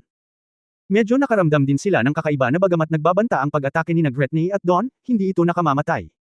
Ganito silang tatlo ang pumatay sa lahi ng insekto, kahit 10 araw at kalahating buwan nilang patayin, hindi talaga sila matatalo. Patuloy na tinawag ni Gretne ang Zerg ng Beiming, at pumunta siya rito upang mamatay. Hindi maganda. Inililihis nito ang ating atensyon, nasa panganib si Miss Chu. Chu. Nakita ni Yunyao ang plano ni Gretne ng maaga, kaya natural niyang napagtanto na si Chu Yunyao, ang utak ng commander, ang susi sa paglutas nito. Ngayon ang lahat ng madiskarteng antas, halos lahat ay naipadala sa iba't ibang mga bitik, na nagbabantay sa isang panig. Maging ang mga Panginoon ng madilim na pinto ay napunta na rin sa iba't ibang mundo. Bilang resulta, ang punong tanggapan ng Human Alliance ay naging pinakawalang laman na lugar. Sa katunayan, iyan ay eksakto kung ano ito. Ilang minuto lang ang nakalipas, sa labas ng gusali ng punong tanggapan ng Alliance, nanginginig ang lupa. Ang Zerg na orihinal na nasa ilalim ng lupa ay nagsimulang mag-mutate ng paisa-isa, naging malalaking halimaw, lumalabas sa lupa. Sa kalangitan, sa lungsod, ang lahat ng uri ng Zerg ay gumawa din ng alienation at nagsimulang salakayin ang gusali ng punong tanggapan. Mabuti na lang at para makasilong, ang mga ordinaryong tao sa lungsod ay lumayo na, kung hindi ay dadaloy ang dugo sa mga ilog sa isang iglap. Ngunit gayunpaman, ang pag-atake sa gusali ng punong tanggapan ng mga mutant Zerg na ito ay nagdulot din ng takot sa mga tauhan sa gusali. Ms. Chu. Naaagnas ang ating pananggalang na pader. Ang pipeline ng enerhiya ay na-block, ang panlabas na teleportation array ay nawasak, at ang backup na pinagmumula ng enerhiya ng punong tanggapan ay na-activate. Ang sumalakay na hukbo ng Zerg ay natagpuan sa ikatlong block. Nagkaroon ng mga nasawi. Sa punong tanggapan, ang mga staff ay sumigaw ng malakas, at ang mga alarma ay madalas. Sa sandaling ito, sobrang namimiss ng lahat ang dating mambabala. Kung nandito si Jiang, mas magaan ang pakiramdam nila. Huwag magpanik, ang pangkalahatang punong tanggapan ay magsisimula sa first level defense mode at umalis sa pangunahing gusali, utos ni Chu Yunyao. Umalis sa pangunahing gusali. Nang marinig ito ng mga tauhan, lubos na nagbago ang kanilang mga ekspresyon. Ang punong tanggapan ng Human Alliance ay nahahati sa dalawang bahagi, ang isa ay ang gusali ng opisina, na bukas sa publiko, at ang isa pa ay ang command at experimental base sa panahon ng digmaan, na mahigpit na confidential. Kapag nahiwalay na ito sa pangunahing gusali, nangangahulugan ito na ang gusali ay panonetilang lihim at direktang balot ng mga halwang metal na may mataas na lakas.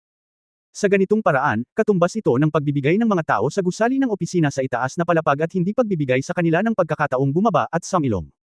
Miss Chu, ito? Gusto mo bang mamatay ng magkasama, o ipaghiganti sila? Blankong tanong ni Chu Yunyao. Nakinig ang lahat at alam nilang wala na silang choice, kaya walang choice ang operator kundi ang magnganga ng ngipin. Sa sandaling ito, hindi kalayuan sa gusali ng punong tanggapan, sa itaas ng malaking parisukat, biglang napunit ang isang bitik. Magulat. Lumilitaw ang mataas na konsentrasyon ng dark energy. Mayroong isang bitik na 3,000 metro sa unahan. Sa kanilang pintuan. Sa sandaling tumagas ang Yin Shi, ang mutated Zerg army na ito, tulad ng pakikipaglaban sa dugo ng manok, ay naging mas talamak at malupit. Ang gusali ng opisina sa itaas, bagamat matibay ang material, ay nabugbog ng mga butas sa isang sandali. Su Qingzhou, mababa ang tingin sa iyo ng Gretny na ito. Malamig na ngumiti si Chu Yunyao. Malinaw, ito ay hindi isang pansamantalang pag-aayos, ngunit isang nakaplanong plano. Gayunpaman, kapag inaayos ang lamat na ito, dapat pa ring i-target ni Gretna si Su Qingzhou. Dahil alam niyang si Su Qingzhou ang utak sa likuran, kailangan niyang maghanap ng pagkakataon para maalis ito, para mabilis na mapunta sa isang tabi ang sitwasyon ng labanan. Agad na tumalikod si Chu Yunyao, Ling Yi, alis na tayo. Ling Yi, ang kasambahay ni Xingwo, tumango at tahimik na sumunod. Miss Chu, saan ka pupunta? Isang grupo ng mga tauhan ang nagpakita ng takot. Baka naman binalak ni Chu Yunyao na sumuko dito at tumakas. Gayunpaman, mabilis na binalot si Chu Yunyao sa silver gray na Starfire armor. Dito ka na lang, huwag kang pumunta kung saan-saan, mag-aalis ako ng uod. Kabanata 3878. Ang pagmamaliit na ginawa sa buong punong tanggapan ay natigilan. Bagamat lahat sila ay nagtitiwala sa karunungan ni Chu Yunyao, ano ang silbi ng isang scientist sa harap ng hukbo ng Zerg na may libu-libong kabayo at ang mapanganib at hindi nahuhulang Juyuan Rift? Talaga bang iniisip ni Chu Yunyao na ang paggamit ng isang set ng scientific research armor ay makakabuo ng agwat sa plane level cultivator? Ngunit nang hindi nila hinintay na isipin ito, dinala ni Chu Yunyao si Ling Yi at mabilis na bumagsak sa lupa. Humakbang si Chu Yunyao sa harapan ng gusali ng punong tanggapan, itinaas ang kanyang kamay para maging isang particle laser cannon, ang bughaw lilang sinag ay sumabog ng libu-libong metro. Hindi lamang iyon, ang laser na ito ay patuloy na naglalabas sa pamamagitan ng pag-concentrate sa orihinal na kapangyarihan, at ito ay walang katapusan. Nakatayo lang si Chu Yunyao at binaril ang Zerg sa lahat ng direksyon, at ang hindi mabilang na Zerg ay direktang tinadtad at sinunog. Nakatayo sa tabi ng babaeng punong abala, lumipat din si Ling Yi sa estado ng isang battle maid, gamit ang ultra-high frequency ion cannon upang patayin ang ilan sa mga isda na sinusubukang makalapit. Paano kaya? Scientist lang ba talaga si Miss Chu? Wala siyang karanasan sa pakikipaglaban. Nagulat ang lahat sa headquarters nang makita nila ang eksenang ito. Walang imposible. Bagamat hindi nagsasanay si Yun Yao ng cultivation, nag-aaral siya ng labanan. Bumalik sina Shu Lingshan at Feng Yaoying sa punong tanggapan sa oras na ito, at alam nilang ngumiti sila nang makita nila ang eksenang ito. Ang sistema ng kanyang Starfire armor ay pumasok sa hindi mabilang na data ng labanan, at maaaring gumawa ng pinakamahusay na pagsusuri sa labanan sa real time. Sa tingin mo siya ay random na nagwawalis, ngunit ang bawat paggalaw niya ay maingat na kinakalkula. Gamitin ang pinaka-streamline na ruta upang sirain ang karamihan sa mga kaaway. Isang grupo lamang ng Zerg na inatake ng primitive instincts, kung gusto mong mapalapit sa kanya, mas madaling sabihin kaysa gawin, sabi ni Feng Yaoying. Biglang napagtanto ng lahat na hindi nakapagtataka na hindi pinigilan ng ibang mga babae si Chu Yunyao.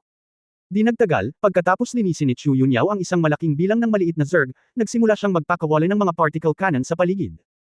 Ang malalaking burrowing worm na umakyat ay hindi napigil ang sumabog sa marahas na apoy, at sila ay hinaypan sa laman. Kahit na ang mga acidic at corrosive na likido ay hindi maaaring maging banta sa Chu Yunyao. Tulad ng inaasahan kay Miss Chu, natatakot si Gritney na sasabog siya sa galit para maitaboy ang hukbo ng Zerg sa pamamagitan ng siyentipikong paraan. Ang mga tao sa itaas ay umatras sa maayos na paraan, at tila lahat sila ay nasa ilalim ng kontrol ni Miss Chu. Ang commander tuwang-tuwa ang mga staff ng departamento. Ngunit nang isipin ng lahat na ang banta ng hukbo ng Zerg ay walang dapat ikabahala, may nagbago sa lamat. Isang mabangis na mukha ng multo ang lumabas mula sa loob. Ang Ghost Beast ay parang isang mabangis na tigre sa kabundukan, lumilipad patungo kay Chu Yunyao. Matapos mailabas ang particle laser cannon ni Chu Yunyao patungo sa Ghost Beast, bagamat epektibo itong tumagos, ang Ghost Beast, bilang purong yin energy na katawan, ay hindi nagdusa ng maraming pinsala. Sa isang kisap mata, sina Chu Yunyao at Ling Yi ay napapaligiran ng maraming multo at hayop. Isang Ghost Beast ang bumagsak gamit ang isang kuko, si Chu Yunyao ay hinayla palabas ng 12 dosenang metro, at binasag ang isang bahay. Hindi rin maiiwasan si Ling Yi, at kinuna ng larawan na gamulong at nabali ang isang braso. Ang mga multo at mga hayop ay hindi tumigil, humahabol at umaatake ng galit na nagpapagod sa amo at katulong ni Chu Yunyao. Kung hindi dahil sa makapangyarihang defensive power ng Starfire Armor, kung hindi dahil sa katawan na gawa sa mga espesyal na materyales, ang amo at katulong ni Chu Yunyao ay namatay ng daan-daang beses. Yunyao. Nang makita ang eksenang ito, nabalisa din sina Shu Lingshan at Feng Yaoying, at direktang hinugot ni Nayan Rujiao ang kanyang espada, nagpaplanong magmadaling lumabas upang iligtas ang mga tao. Isang Jia wait. Mabilis na hinawakan ni Shu Lingshan si Nayan Rujiao, hindi ka makakatulong kung pupunta ka, hindi mo ito madadala nang wala ang Starfire Armor. Pero, nang may sasabihin pa sana si Nayan Rujiao, nakita niya ang dalawang pulang apoy na bumulwak mula sa screen. Nagpakawala sina Chu Yunyao at Ling Yi ng mataas na temperatura na jet ng apoy, puwersahang bumagsak sa kulungan ng mga multo at hayop, at sumugod sa kalangitan. Ngunit sa mga bitek, may mga multo at hayop pa rin na sunod-sunod na gumagapang palabas, at kasama ang hukbo ng Zerg, tila napapalibutan sila. At habang parami ng parami ang Yin Chi na nagtitipon, ang namatay na si Zerg ay nagbigay din ng maraming kaluluwa at madilim na enerhiya, at ang mga multo at mga hayop ay nag-react sa isa't isa. Sa isang kisap mata, maraming malalaking multo ang lumitaw sa paligid ni Chu Yunyao. Ang bawat malaking multo ay parang burol, at ang enerhiyang Yi na inilabas ay mabilis na nagiging sanhi ng pagkabulok ng lupa. Bagamat ang mga tao sa punong tanggapan ay tinamaan na ng Chaos Antibodies, mayroon din silang namumuong ulo sa makapal na proteksyon na pader. Ito, bakit ka nag-aaway lalo? Namutla ang mukha ni Feng Yaoying. Ito ang Primordial Spirit. Sinira lamang ng pag-atake ni Yunyao ang kanilang mga katawan, ngunit hindi ang Primordial Spirit ng mga taong ito. Sabi ni Nayan Rujiao na may pag-aalala, ang mga Ghost Beast na ito ay malinaw na hinihigop ang Primordial Spirit ng Zerg, kaya sila ay lumalakas at lumalakas. Kung ito ay magpapatuloy, ang ilang mga super monsters ay itataas. Tapos na, gaya ng inaasahan, may mga magsasaka pa. Nagkaroon ng pagluluksa. Punong tanggapan, at ngayon ay wala na silang paraan upang umatras, kung walang darating upang iligtas sila, maaari lamang nilang hintayin ang kamatayan. Ngunit sa sandaling ito, biglang lumipad si Chu Yunyao at tumalikod kasama si Ling Yi. Nang makitang malapit na silang bumalik sa kulungan ng isang grupo ng mga multo at hayop, lahat ng babae ay nagtaas ng boses.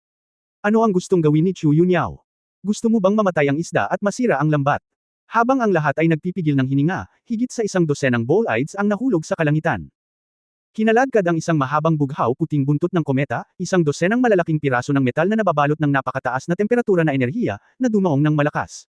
Boom! Boom! Boom! Gatlang M.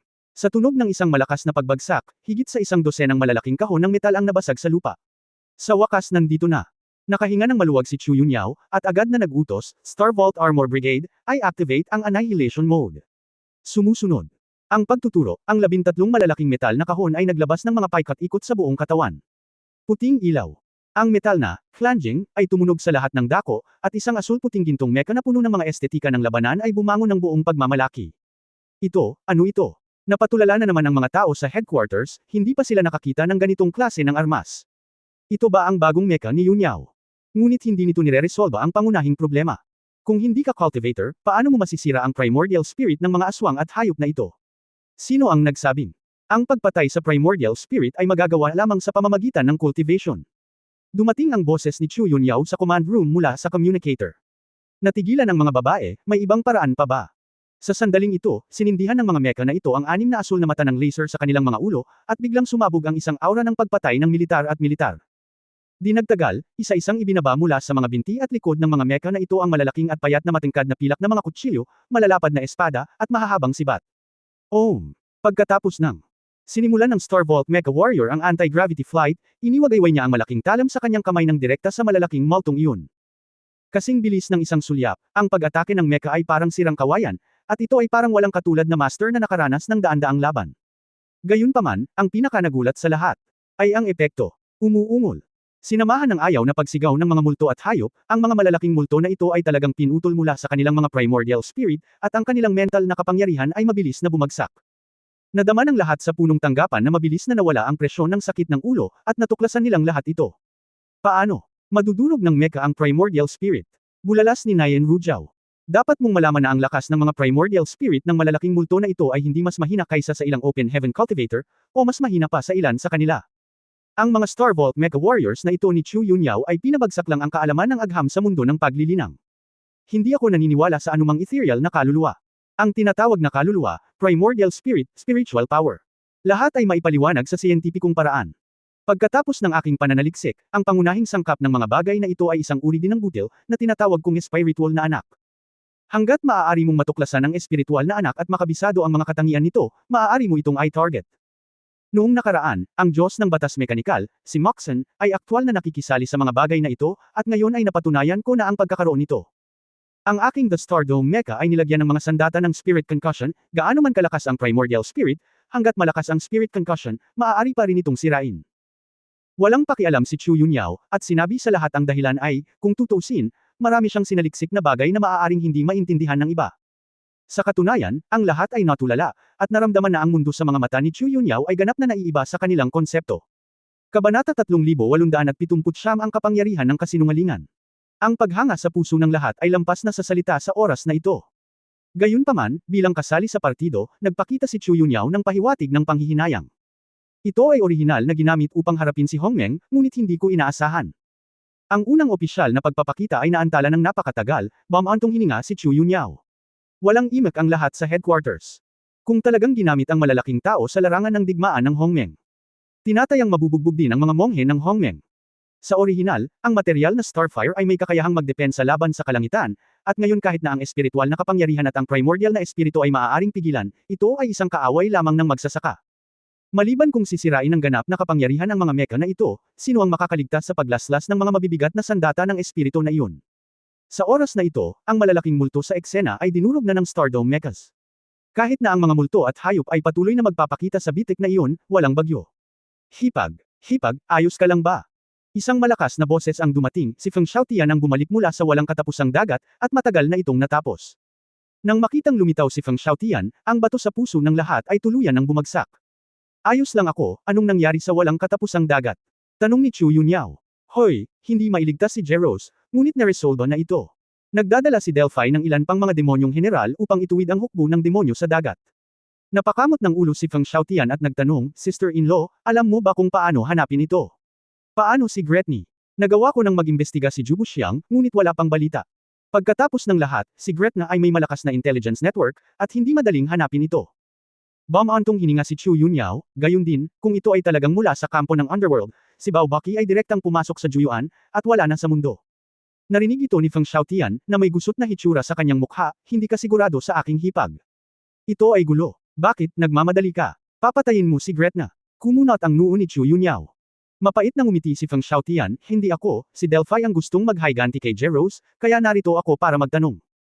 Ngumisi si Chu Yunyao, ang Patriarch Bison, ang unang powerhouse ng White Tiger, hanggang ngayon ay hindi alam ang buhay at kamatayan, sa tingin mo ba kahit na mahanap nila si Gretna, sigurado talaga silang maghihiganti?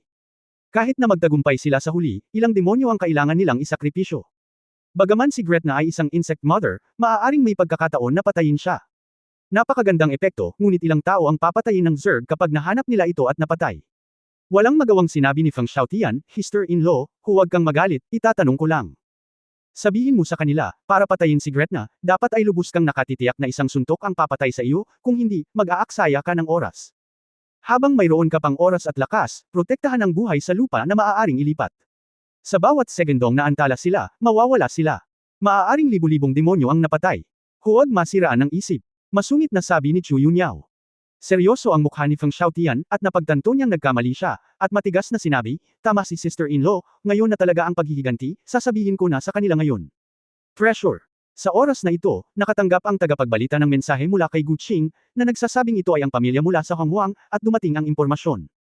Nang marinig ito ni Chu Yunyao, agad niyang naramdaman na may mali, at nagmamadaling bumalik sa opisina. Nay, bakit ka pumunta sa Honghuang? Sa komunikasyong video, ito ay sina Ye Wuyo at Ye Wangto. Yunyao, kasalanan namin kung hindi namin sinabi sa iyo, pero hindi namin sinasadyang mag-alala ka. Sinabi ni Ye Wuyo, narito, Mr. Ye Chaoshuan, may balita na mayroong bitik sa lungsod ng kawalang kasalanan sa gitna ng prehistoric na kagubatan. Ano? May mga bitik din sa Honghuang. Bulalas ni Nayen Rujiao. Sa mga tuntunin ng density ng populasyon at ang bilang ng mga biolohikal na populasyon, ang mga baha ay talagang nagkakahalaga ng pagsalakay, at karaniwan na ang mga bitik ay lumitaw, bumantong hininga si Chu Yunyao. Matigas na sinabi ni Ye Wangto, ang prehistoric na mundo, kung tutuusin, ay ang ating bayan, narito ang ating mga pinagmulan, at narito ang ating mga kamag-anak. Ngayon ang buong prehistoric powerhouses ay sinusubukan ang kanilang makakaya upang labanan ang mga multo at hayop, at gusto rin naming gawin ang aming bahagi. Kung kami ay nagtago sa likod dahil kami ay pamilya ni Fanner, kung gayon hindi namin ito matatanggap, at hindi namin mapapatawad ang aming sarili. Mga anak, alam ni nanay na mag-aalala kayo, pero sana maintindihan ninyo. Sabi ni Jisoo na namumula ang mga mata. Huminga ng malalim si Chu Yunyao, naiintindihan ko, kung may dagdag na tropa, ipapadala ko sila sa Honghuang. Sinabi ko ito sa iyo, hindi para magpadala ka ng mga tao para protektahan kami, sabi ni Ye Huang. Huwag mag-alala, kukunin ko muna ang pangkalahatang sitwasyon, walang ekspresyong sabi ni Chu Yunyao. Napangiti si Ye Huang to bilang panatag, mabuti yan, makikipag-usap kami sa iyo sa tamang oras kung mayroong anumang sitwasyon dito. Pagkatapos ng komunikasyon, nagmamadaling sinabi ni Nayenru, Yunyao, mga magulang, hindi sila maaaring ma-accident, kung hindi, pagbalik ng aking asawa, wala kaming mukha upang makita siya. Ito ang kanilang pinili, dapat nating igalang ito, at umiling si Chu Yunyao at sinabing, wala talaga tayong lakas ng tao, kaya may padala natin ito sa Honghuang. Paano? Pwede ba? Hindi ba't marami pa rin ang mga Panginoon? Ano naman? Ang mga matatanda ng 3 absolute at 10 venerables. Ang pagpunta sa isa pa Bumantong hininga si Chu Yunyao, binuksan ang holographic screen, at direktang naglabas ng star map. Sa star map, maraming red light spot, sa buong mundo ng mga demonyo, protos at tao, hindi mabilang. Nagulat lahat sina Nayen Rujao, Feng Yaoying at iba pang mga babae. Ano ang problema sa larawang ito? Bakit iba ito sa command room? Sinabi ni Chu Yunyao na may masalimuot na mga mata, pagkatapos maibalik ng network ng intelligence ng Candlelight at ng aking mga nanorobot ang intelligence, na control ko na. Ang real-time na mapa ng labanan na nakita mo sa command room ay sinadya ko lang na tinanggal. Sa katunayan, pagkatapos ng pag-aalsa ni Gretna, ang hukbo ng Zerg ay nakipagtulungan sa Lamat sa Underworld upang agad na palakihin ang larangan ng digmaan ng maraming beses. Dapat mo ring malaman na si Zerg ay umiiral sa halos lahat ng mundo, Gretna. Nagtrabaho ako ng husto sa ilang panahon. Kahit ang sinaunang panahong mundo na bumangon mula sa Tiso ay hindi nakatakas. Sa palagay mo ba ang sibilisasyong likas sa mundo ng Tebe ay makakatakas sa sakuna na ito? Ngayon, sa lahat ng oras, sa hindi mabilang na mundo, hindi mabilang na mga nilalang ang namamatay. Maraming mga Diyos at lahi ng hayop ang lahat ay nagkalat sa iba't ibang mundo, halos hindi sumusuporta. Ang Dark Door Master ni Bai Wumang, kung walang Jian Yuzo doon kung tutulong kang iligtas ang iyong buhay mamaya, natatakot akong mawala sa iyo ang higit sa kalahati nito. Matapos marinig ang katotohanan, hindi naiwasang mamotla ang mga dalaga. No wonder, nasabi ko na lang na walang ibinalik na balita si Zemo. Nasa frontline na ba siya at alam niyang masama ang sitwasyon? Natigilan si Shu Lingshan. Bakit? Yunyao, bakit mo tinatago ito? Nalilitong tanong ni Feng Yaoying. Kinagat ni Chu Yunyao ang kanyang mapupulang labi, hindi ako ang lumikha, hindi ako ang Diyos ng lumikha, tao lang ako na may napakaikling buhay. Kahit anong pilit ko, imposibleng magplano ako ng buong sibilisasyon na may planong wasakin ang mundo. Ngunit kailangan kong bigyan ng lahat ng kumpiyansa, dahil kung minsan ang mga kasinungalingan lamang ang makapagbibigay ng lakas ng loob na mabuhay. Limitado ang psikolohikal na kapasidad ng bawat isa, kapag ang katotohanan ito ay nalalaman ng napakaraming tao. Kung gayon ang tanging pag-asa na natitira sa kanilang mga puso ay mabibigo, natahimik ang mga babae, ngunit hindi nila inaasahan na ang totoong sitwasyon ng labanan ay naging napakalubha. Kung gayon, ano ang dapat nating gawin ngayon? Bulong ni Nayen Rujao na may pagkalito sa kanyang mukha. Maghintay. Malalim ang mga mata ni Chu Yunyao. Ano pang hinihintay mo? Tanong ni Feng Yaoying. Himala, wala pang galaw. Sa loob ng Yantian Ring, sa walang katapusang hanay ng paglilinang. Tumingin si Shilanyo kay Ye Fan na hindi kumikibo sa dikalayuan at matagal nang hindi nagmulat ng kanyang mga mata, at tahimik na nagtanong. Umiling si El. Gumawa rin siya ng ilang set ng kagamitan sa pagpatay ng dragon, at nagmamasid. Sa panahong ito, magkasunod na dumating sina Jian Zizai, Ji Xuanyuan at ang mga babae, ngunit hindi rin tumugon si Ye Fan. Higit sa 20 araw na, at hindi pa ako gumagalaw. Tila ganap na akong pumasok sa isang tiyak na estado, bulong ni Air. Pwede bang? Napagtanto talaga ni Brother Ye Fan ang misteryo ng pagbubukas ng langit. Tanong ni Shilanyo sa pinipigilang nasa sabik na boses. Kabanata 3880 ang taong hinihintay mo. Hindi narinig ni Ye Fan ang mga bulungan ng mga babae. Sa katunayan, nakalimutan pa nga ni Ye Fan sa oras na ito kung nasaan siya at kung anong uri ng sitwasyon siya. Sa kanyang malalim na pag-unawa sa salitang, Hongmeng, parami ng parami, naiintindihan niya ang misteryo ng Kaitian. Ang pag-iisip ng utak ni Ye Fan ay patuloy na magkakaiba at magkakaugnay, na umaabot sa napakaraming larangan.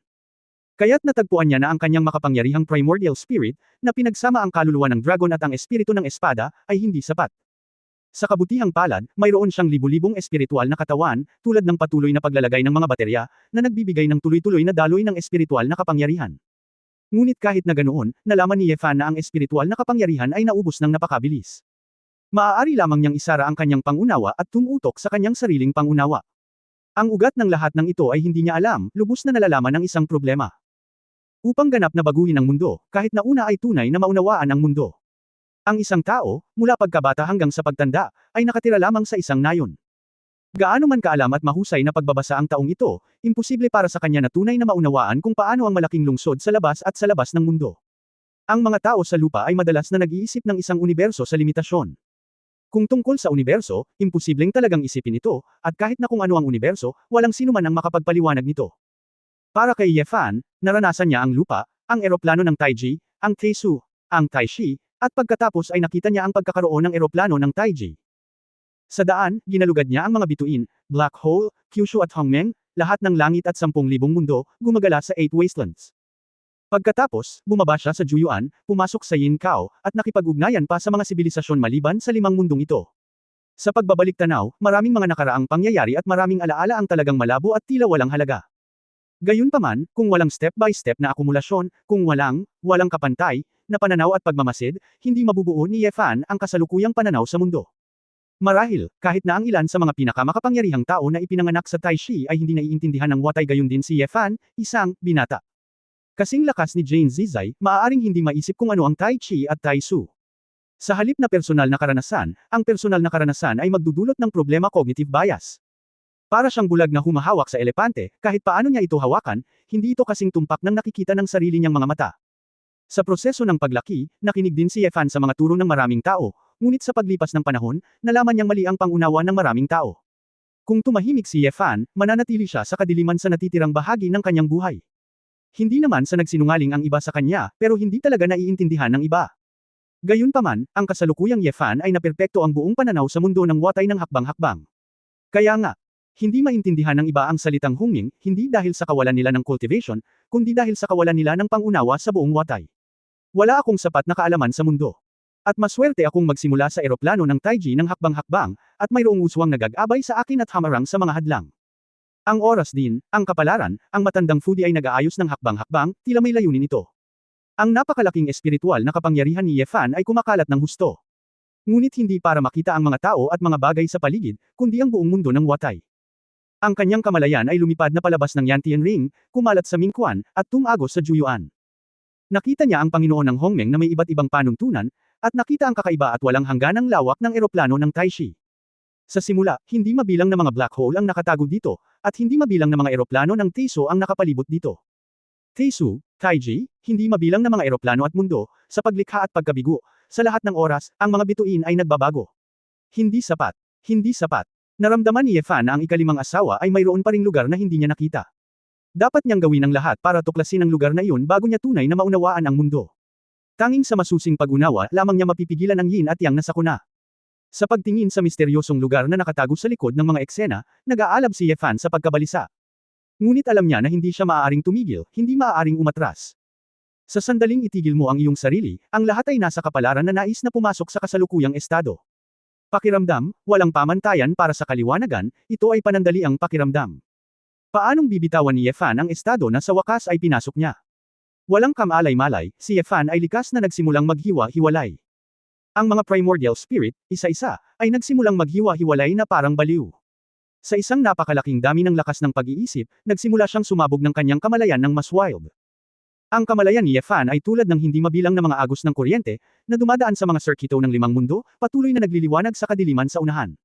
Hindi niya alam kung gaano katagal bago makarating sa dulo, o kahit na may katapusan. Gayunpaman, hindi niya alam kung gaano ito katagal. Takot. Dahil lahat ng magagawa niya ay ilabas lahat. Kuya Yefan. Ikaw. Kuya Yefan, gumising ka na. Sa oras na ito, sa ring, namutla sina Sheilanyo at Ayer. Naramdaman nilang nanginginig ang buong kaluluwa, at pagkatapos ay binago ni Yefan, na nasa likuran niya, ang kanyang katawan. Nagsimulang damyugo ang 7 orifice ni Yefan, at ang balat ng kanyang katawan ay talagang pumutok. Para bang mabilis na dumaraan ang sigla ng buong tao. Kuya at ate, huwag mo siyang tawagan. Biglang sumugod si Emperor Yan sa eksena na may seryosong mukha. Senior Shenlong, paano mo? Nagtataka si Ayer, dapat ay abala ang grupo ng Yusho Palace sa pakikipaglaban sa matandang Diyos. Siya si Jane Zizai. Nakatanggap daw siya ng signal mula sa World Tree. Nagkaproblema si Brother Yefan. Halika at tingnan ko. World Tree. Nakatingin kay Yefan. Tumango si Emperor Yan, salamat sa World Tree na nagbabantay sa kanya, kung hindi, baka huli na. Hindi gaanong kalokohan, mabilis na naglabas si Emperor Yan ng isang sinag ng asul na liwanag, na tinakton si Yefan. Sa wakas ay naibsan ang weathered na estado ni Ye Fan. Senyor, anong nangyari kay Ye Fan? Bakit biglang? Ang mga mata ni Ayer ay balisa. Ang tanda na ito ay medyo katulad ng side effect ng disintegration doffa ng barbarian. Sumimangot si Emperor Yan, ngunit tila winawasak niya ang sarili niyang primordial spirit. Ang pagkawatak-watak ng primordial spirit. Oo, gayunpaman, ang normal na pagkawatak-watak ng primordial spirit ay dapat maglabas ng napakalakas na mental pressure. Ngunit Brother Ye, sa pagkakataong ito, tila ang espiritual na kapangyarihan ay natanggal, nakakaiba. Mukhang nalilito si Emperor Yan. Paano ito nangyari? Si kapatid na Ye Fan ay nagkawatak-watak noon, at ang presyon ay talagang tumaas, kakaibang tanong ni Shilanyo. Umiling si Emperor Yan, may posibilidad. Ano? Kung natapakan ng Kuafo clan ng isang langgam, maaaring hindi ito ma-detect ng mga langgam, dahil ang langgam ay masyadong maliit, ngunit ang Kuafo clan ay masyadong malaki. Ibig mong sabihin, mukhang maliwanag ang dalawang babae. Tumango si Emperor Yan, naiisip ko lang ang paliwanag na ito pansamantala. Marahil, ang ating Sword God ay talagang umabot sa ibang dimensyon na hindi natin maisip. Pero ang katawan ni Brother Ye Fan, bakit parang hindi nito kayang tiisin? Kung tutusin, hindi ako sumunod sa uso, pero sinasadya ko. Himala na ang nasa ganoong estado. Bumantong hininga si Emperor Yan, ang magagawa ko lang ay subukan ang aking makakaya na panatilihin siyang buhay. Senyor, pakiusap. Si Shilanyo at Ayer ay walang balak na gumawa ng iba pa at tinitigan ang lalaki ng matalim. At si Emperor Yan ay tumingin kay Ye Fan, na hindi gumagalaw, na may komplikadong mga mata. Ibinaling niya ang kanyang ulo at sinulyapan ang World Tree sa hindi kalayuan. Kung ito ang taong hinihintay mo, gawin mo ang isang bagay para sa kanya. Bumantong hininga si Emperor Yan sa kanyang puso. Pagtatapos ng kabanatang ito. For more updates, click on the notification bell.